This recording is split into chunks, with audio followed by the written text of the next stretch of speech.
شباب، قبل ما ابدا المقطع حبيت اقول لكم انه انا عملت كلان. اتمنى كل شخص ما عنده كلان او شخص، يعني اي شخص ضعيف، حيا الله بهذا الكلان. طبعا فيه 9 اعضاء، لكن 9 اعضاء اقوياء كلهم ويدعمون وكلهم يعني اخوياي. اتمنى كل شخص ما عنده كلان او ضعيف يشرفنا بهذا الكلان. وخلونا نبدا المقطع.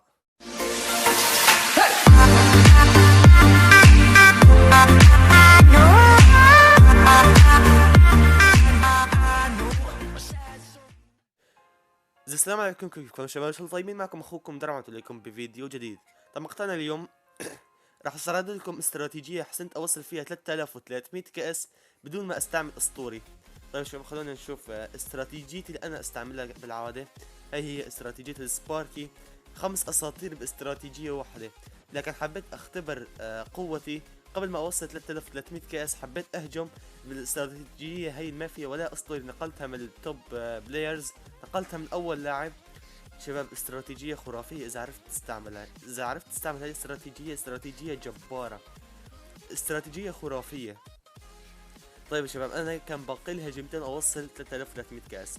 هجمت بالسباركي، بعدين آخر هجمة هجمتها هذه الاستراتيجية. بدي أسرد لكم الهجمتين. خلونا ننتقل لأول هجمة اللي استعملت فيها السباركي. باقي يا شباب طبعا هاي الهجمة كان باقي لي هجمتين أوصل 3300 كأس. وهون انا بستعمل سباركي. حبيت اسرد لكم هجمه وانا استعمل سباركي، بعدين اخر هجمه هجمتها عشان اوصل 3300 كأس بدون سباركي. الخصم عنده برنسس ليفل 1.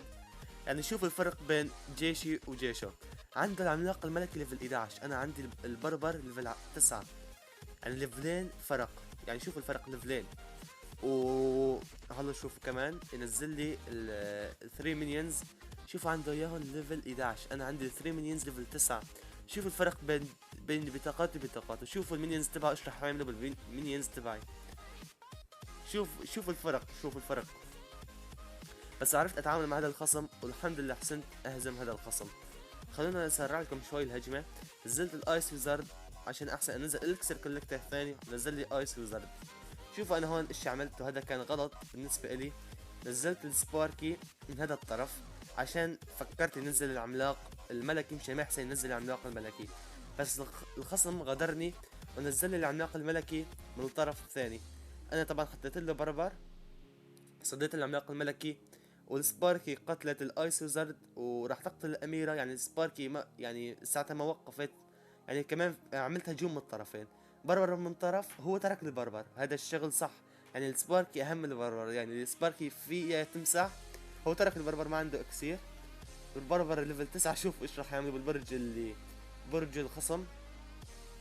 وهو ترك البربر وراح على السباركي.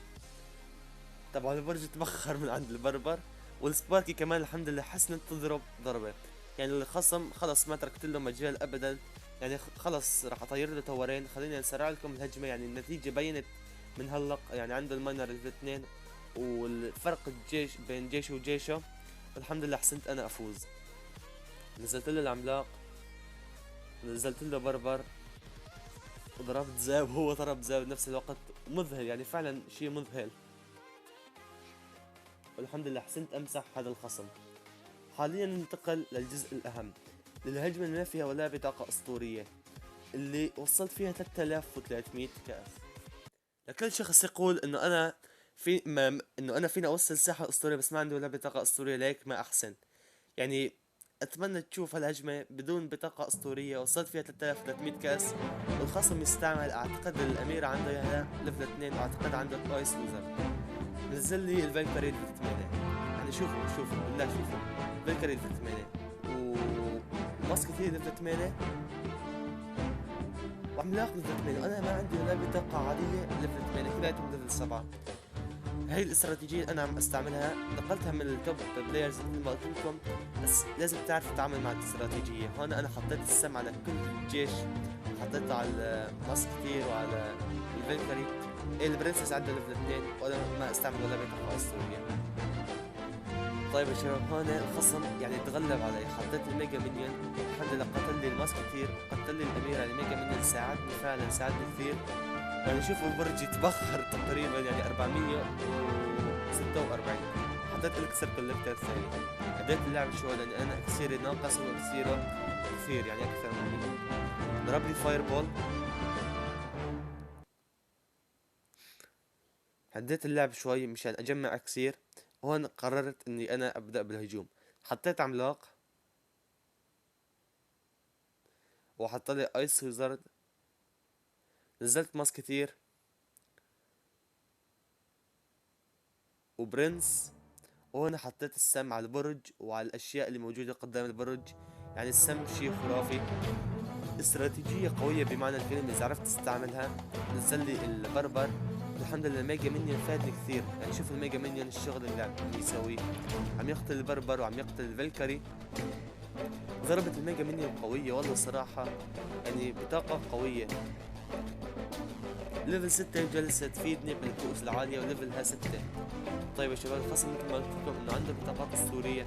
يعني البطاقات الاسطورية ما لها كل شيء، يعني والله ما لها الشيء هذاك. يعني صح انها قوية بس يعني فيك تفوز بدون بطاقة اسطورية.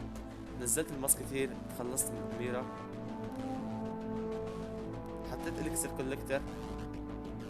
وهون هو قرر يهجم عليه من هالجهة، والطرف الثاني البرج الثاني 476.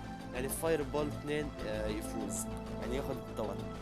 قرر يهجم من هاي الجهة. انا حطيت السم على كل الجيش اللي حط لي اياه. حطيت ميجا مينيون، حطيت ميني بيكا، وتخلصت من الأميرة من هذاك الطرف. مشان كان راح يحاول يخدعني وياخذ البرج، بس الحمد لله ما حسنت اخليه ياخذ البرج.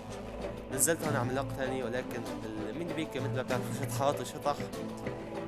هون انا انزل السم على كل الجيش على التور. شوفوا البربر شلون يصير بطيء، ما يحسن يضرب العملاق. يعني العملاق لحاله تركته بين البربر والايس وزاد البرج.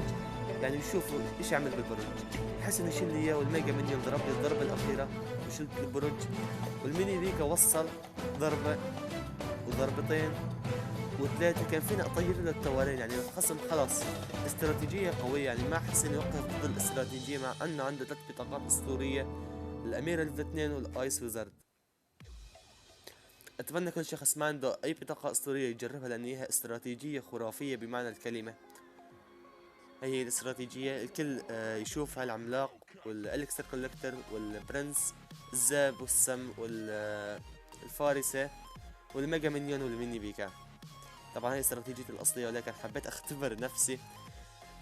قبل ما اختم المقطع اتمنى للكل ما عنده اي كلان يخش هذا الكلان. يعني كل اللي فيه يعني اعضاء اقوياء، يعني انا واصدقائي كلهم اقوياء، يعني الدعم فيه كويس. اتمنى كل مقطع عجبكم، لا تنسوا من اللايك. اذا عجبك المقطع تنسى تحط لنا اللايك والسبسكرايب، والسلام عليكم.